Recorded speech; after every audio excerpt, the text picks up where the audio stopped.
Tengo casos de enfermos que han tenido una experiencia cercana a la muerte, que han contactado con su madre ya fallecida y llorando me han comentado: doctor, ahora veo que la muerte no existe.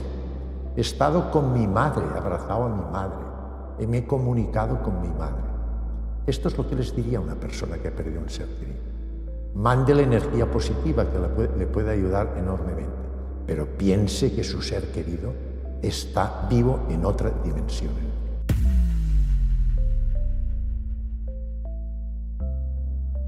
Desde el punto de vista biológico, consideramos que un ser es vivo cuando es capaz de autorreplicarse y también es capaz de adaptarse al entorno en que se mueve. Desde el punto de vista estructural del ser humano, la vida es un periodo de tiempo finito que discurre entre el nacimiento y la muerte y que corresponde a que nuestra auténtica identidad, la supraconciencia o espíritu, se introduce dentro de un cuerpo, en la dimensión humana, que es tridimensional, para evolucionar, para ir eliminando impurezas, como dice el jesuita Teilhard de Chardin. ¿Qué es la muerte? La muerte es precisamente el fin de este periodo de la vida, una vez uno ha realizado su camino, cuya finalidad fundamental es descubrir el ser, descubrir nuestra auténtica identidad, la supraconciencia que es holística respecto a la conciencia primera y por lo tanto tiene sus propiedades, y una de ellas fundamental es la omnipresencia, es decir, que es eterna. La muerte, por lo tanto, supone el fin de nuestro cuerpo material con la entrega o devolución de nuestro cuerpo, que es materia, es energía colapsada de baja frecuencia, devolviendo al universo hasta el último átomo, pero nuestra auténtica identidad, la supraconciencia, con su evolución, con su historia, persiste eternamente en otra dimensión energética. Ha dicho en muchas ocasiones que todas las religiones dicen lo mismo. ¿Por qué entonces son tan distintas? Todas las religiones tienen el mismo origen. Solo existe una conciencia primera, una inteligencia primera, un diseñador inteligente que está fuera del universo. Es el que ha originado el universo que conocemos. Hoy sabemos que tiene un origen en el Big Bang, tendrá un fin en la muerte térmica. También ha intervenido en la aparición de la vida en nuestro planeta hace 4.000 millones de años. Y esta inteligencia primera, que es omnipresente, omnisciente, omnipotente, es el origen común de todas las religiones. Según la idiosincrasia de cada pueblo, manifiesta esta espiritualidad de todo ser humano, que es la necesidad imperiosa de volver a su origen, a la conciencia primera, según sus costumbres y según su idiosincrasia. Y esto lo hace colocando, estructurando cada religión con una serie de dogmas. Este es uno de los peligros de las distintas religiones, que como está originada y estructurada por la mentalidad humana, por dogmas que introduce el ser humano, en ocasiones con finalidades de obtener poder, dominio, riqueza, puede ir incluso contra los principios de la religión, de la auténtica religión, de los arquetipos que proporciona la conciencia primera. ¿Hay días en los que usted tiene más ego que otros? Indiscutiblemente soy tremendamente humano. Por lo tanto, me muevo dentro de una situación tridimensional.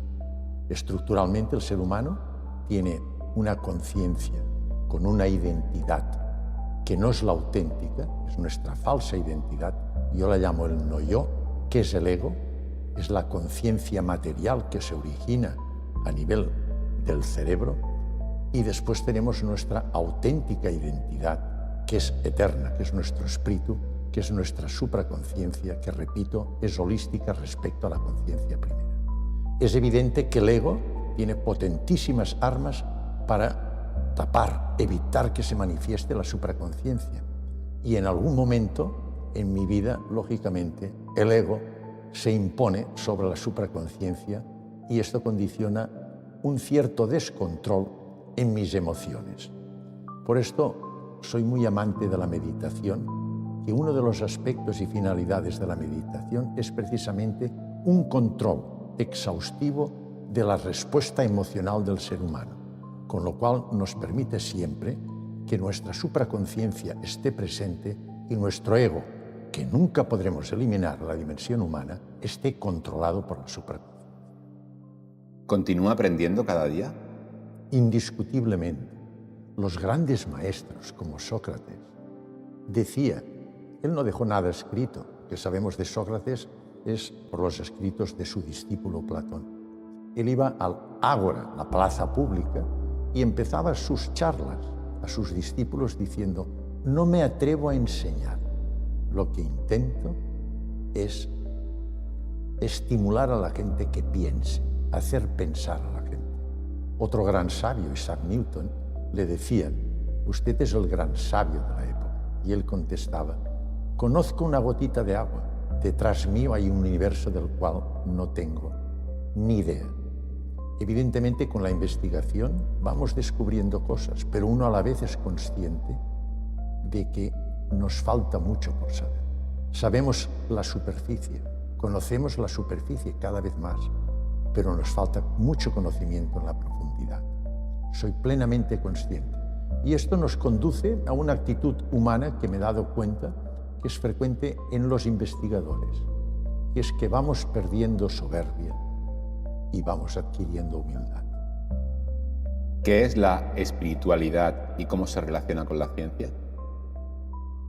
La ciencia, que se fundamenta básicamente en el método científico establecido por René Descartes e Isaac Newton en el siglo XVII y XVIII, se fundamenta en una ontología materialista. Estudia los objetos reales, materiales, objetivables. El concepto de objetividad fue ya introducido por Aristóteles. Y precisamente el propio Descartes pudo comprobar que esta metodología fundamentada, repito, en la ontología material, no justifica ni explica todo lo que es la vertiente anímica y espiritual del ser humano. Y él mismo dijo, dejemos al método científico que se cuide de lo objetivable, de lo real, de lo material, y dejemos a otras disciplinas el estudio de la vida anímica y la vida espiritual, que lo haga la filosofía, la religión, la metafísica. Es decir, que el método científico con el que nos movemos normalmente establece un claro abismo y separación entre ciencia y metafísica y religión.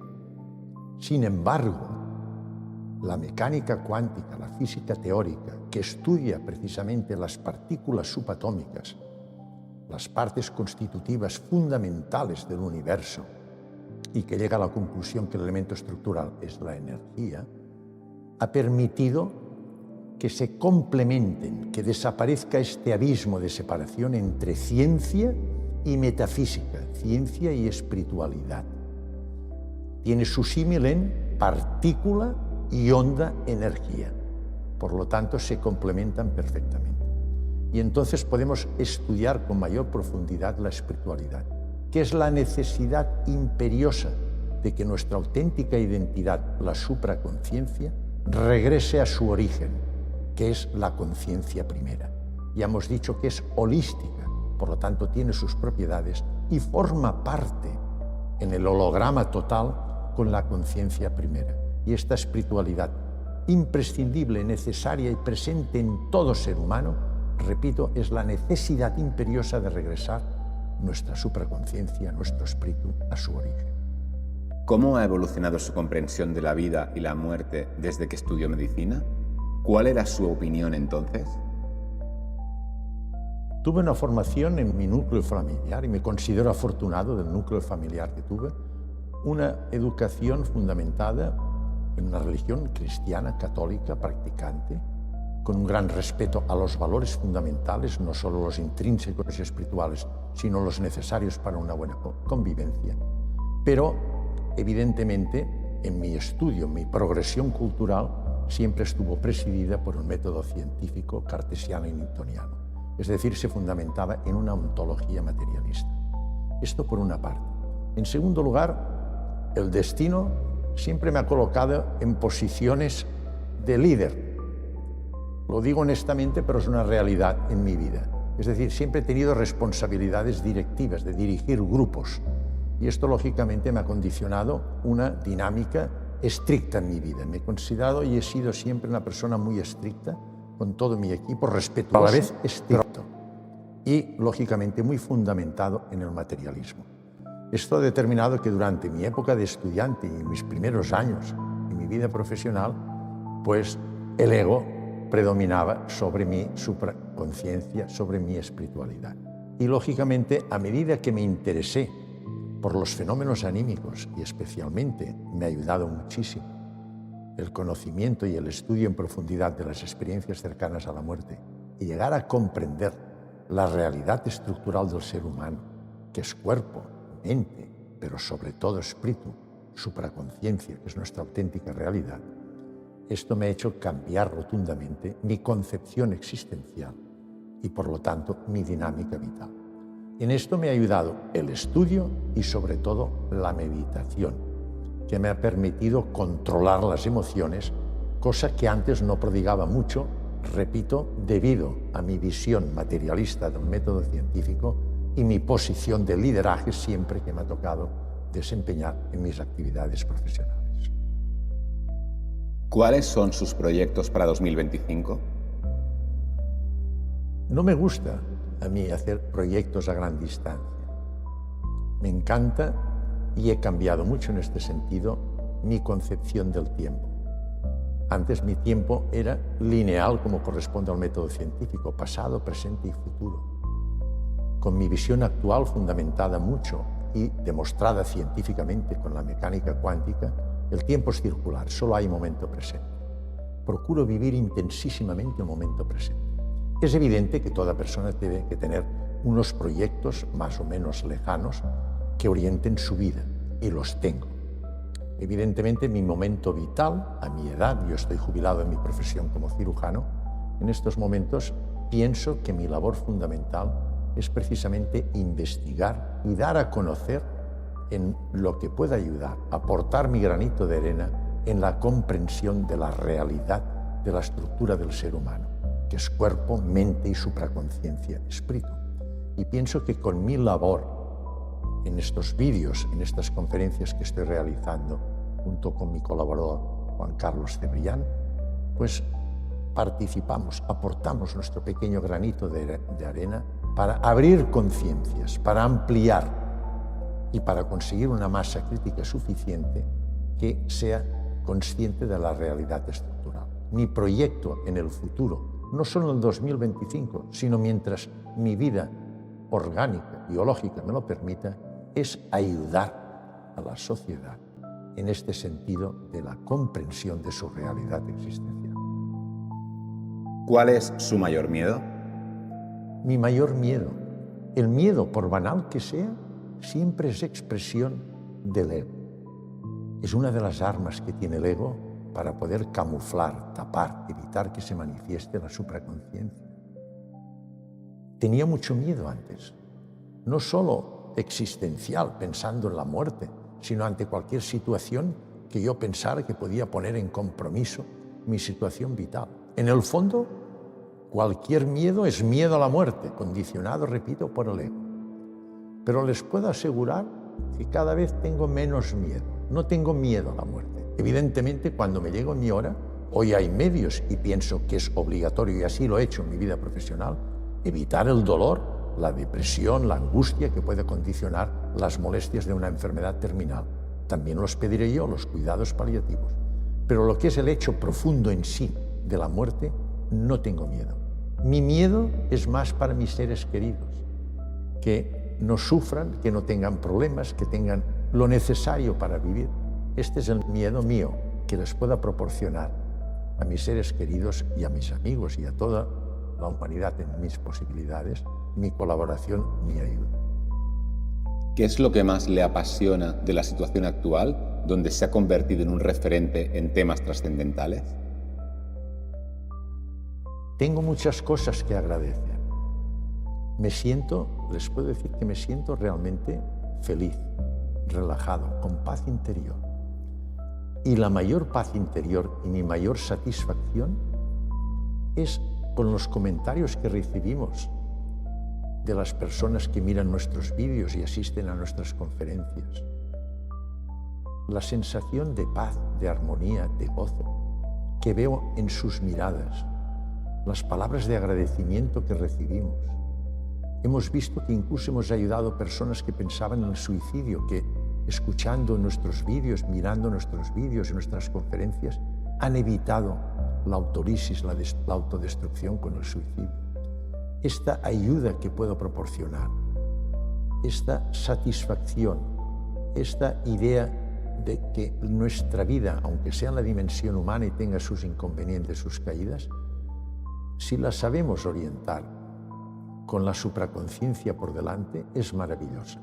Y pienso que yo colaboro en este sentido, y esta es la mayor satisfacción que yo tengo. Me gusta mucho aquella frase de la Madre Teresa de Calcuta que dice: el que vive sin servir no sirve para vivir.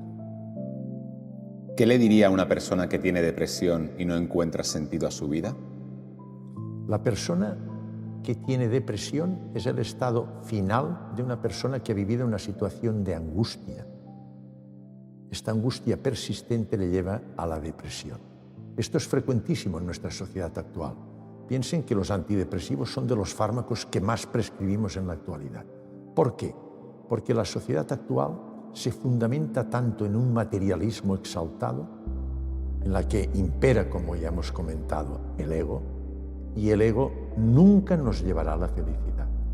Nos lleva a momentos de placer, pero entre placer y placer hay una sensación de insatisfacción, de angustia persistente que nos lleva a la depresión.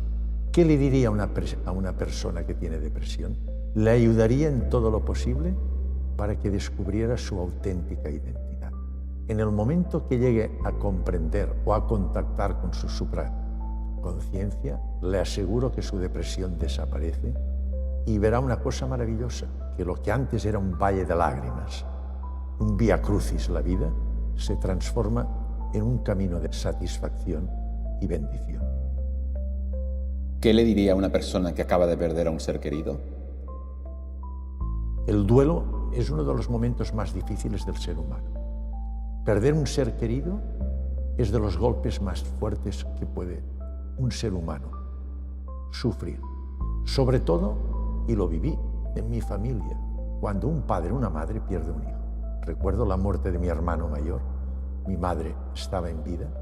El sentimiento de pena y de sufrimiento que vi en mi madre era tan profundo y auténtico.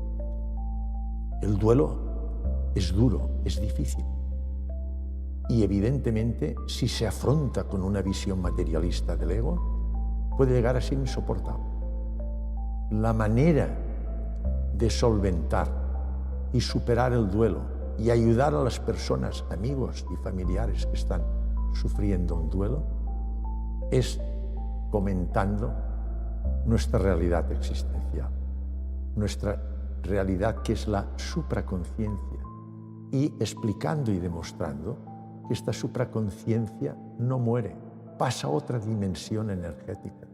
Tengo casos de enfermos que han tenido una experiencia cercana a la muerte, que han contactado con su madre ya fallecida y llorando me han comentado: doctor, ahora veo que la muerte no existe.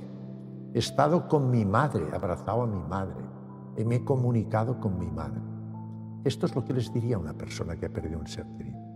Mándele energía positiva que le puede ayudar enormemente, pero piense que su ser querido está vivo en otra dimensión.